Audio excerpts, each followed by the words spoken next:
Hi everyone, this is Dr. Mike, host of the free iTunes podcast, Psychiatric Secrets Revealed with Dr. Mike, but that's not why I'm here today. This is another Saving Savvy episode, and this time I'm going to try to answer the question, if someone asks you, should you shoot their wedding? And we're talking about amateurs here. Now, I'll tell you that I'm an avid amateur. If you watch any of my other videos, you already know that. And I've done through the years many different kind of professional shoots. So I have done videography at weddings, I've shot photos at weddings, I've done corporate events, I've done other events, I've done brochures for corporations, I've done lots of portraiture, web page photos, you name it. And really, I think the reason that I'm asked to do these things is quite simple. Either the person asking me feels that they can't afford a professional, or they feel that they don't really need a professional, but they want someone who's dedicated to take the pictures. So I get called in, and they know I'm going to do the best job that I can, and usually it works out okay.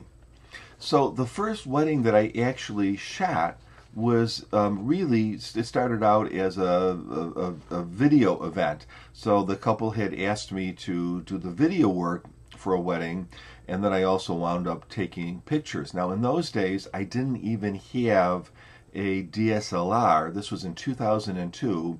I had a Fuji FinePix compact camera, and so there were a lot of compromises that had to be made, but luckily I was very fortunate.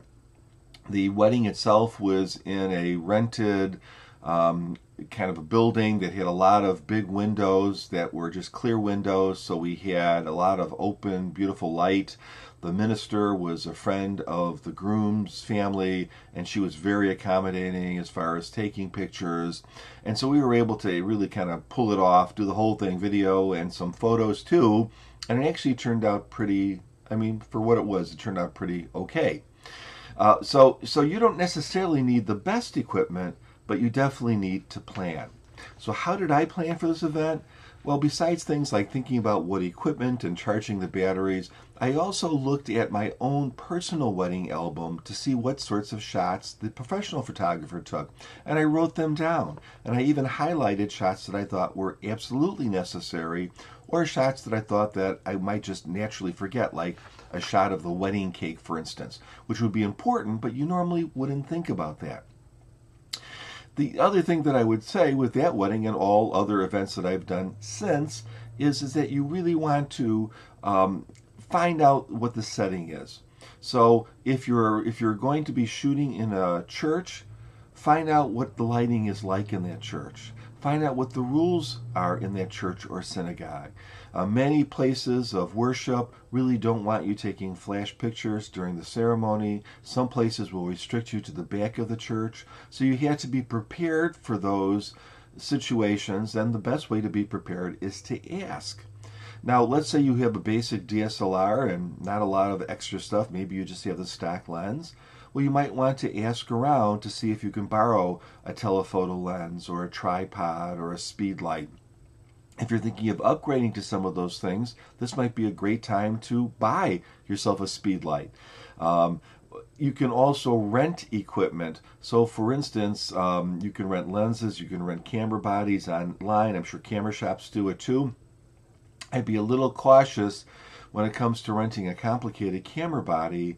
Usually you're renting these for a couple of days, and you actually might put yourself in a worse position getting a camera that you completely don't understand as opposed to using the one that you do know.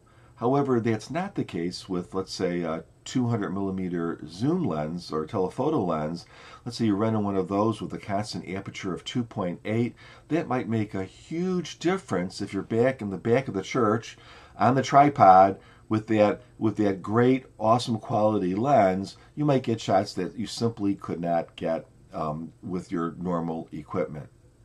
Now, don't forget, just because a church or a synagogue says that you can't shoot during the service, that doesn't mean that you can't stage some shots before or after the service. You can have the wedding party up at the front of the church, or the officiant and the bride and the groom at the front of the church at the beginning, or probably many times at the end. And you can even duplicate some of the shots, like lighting the wedding or the unity candle or the ring on the finger or that sort of thing.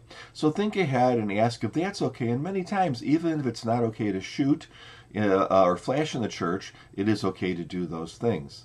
Scout around for some areas outside that might have some nice diffuse lighting. So if you need to get a family shot or that sort of thing, you'll be prepared for that. You have an alternate plan in case it's raining. So really think ahead and take it seriously, because after all, these are irreplaceable times, and you want to do the best job that you can. But of course, your bride and groom really have to understand that you are an amateur. They can't expect that $25,000 celebrity photo shoot. It's just not realistic. When it comes to taking pictures, when possible and when appropriate, I would say take several pictures of each scene. Now, you don't want to be the machine gun in the back of the church, but you do want to take several pictures of everything, because some might be out of focus and some might be just better. When you're posing, and again, as the official recorder of the service, you have the right to gather people together and to pose them and to position them, because, really they want these pictures look the best way they can. So when you're posing people, you might definitely want to take several shots one way or another, because you might have a shot where someone's picking their nose or their eyes are closed or something, and in the next shot they're looking okay. But at the same time, don't do this to such a degree that you're going to just turn everyone off. So if you're taking 30 shots of every scene, people are just going to hate you, and it's not going to be a very good experience. Even though you're going to take a lot of shots, that doesn't mean that you give all those shots to the bride and the groom. You should save them just in case there's a shot that maybe they want, that even if it looks bad, they still want it. But I would only present those very best shots, and you definitely want to edit them. So in 2002, when I did my first wedding shoot, if you want to put it that way, I used a very simple program called Microsoft Picture It, now defunct. But that program allowed me to do important things, especially with the compact camera, like remove red eye, but I could crop, I could brighten, I could adjust the color tone. I could do a lot of different things with those photos that made them much more desirable. You also have to think about how are you going to get these pictures back to the bride and groom.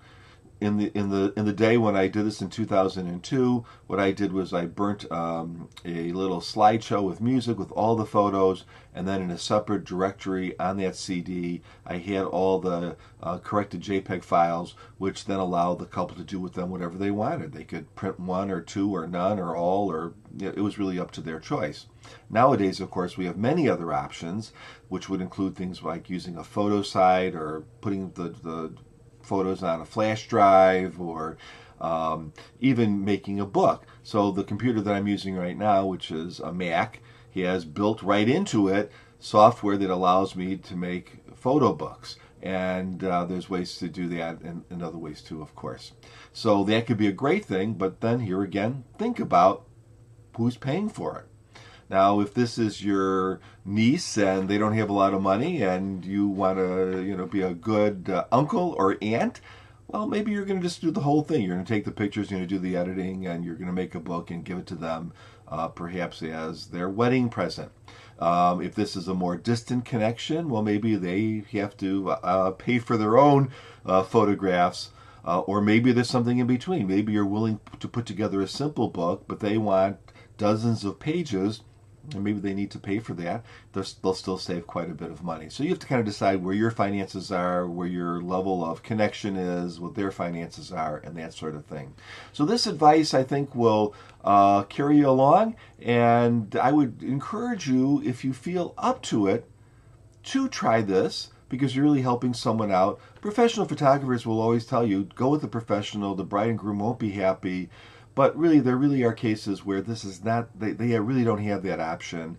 And they are very happy to have a dedicated person. Even if they get a handful of nice shots, they're very happy because at least it commemorates the day. So with that, I'll say have a great day. And if you have some time, please give my podcast a listen. It's an audio podcast. You can find it on iTunes. It's called Psychiatric Secrets Revealed with Dr. Mike. Of course, it's totally free. Bye.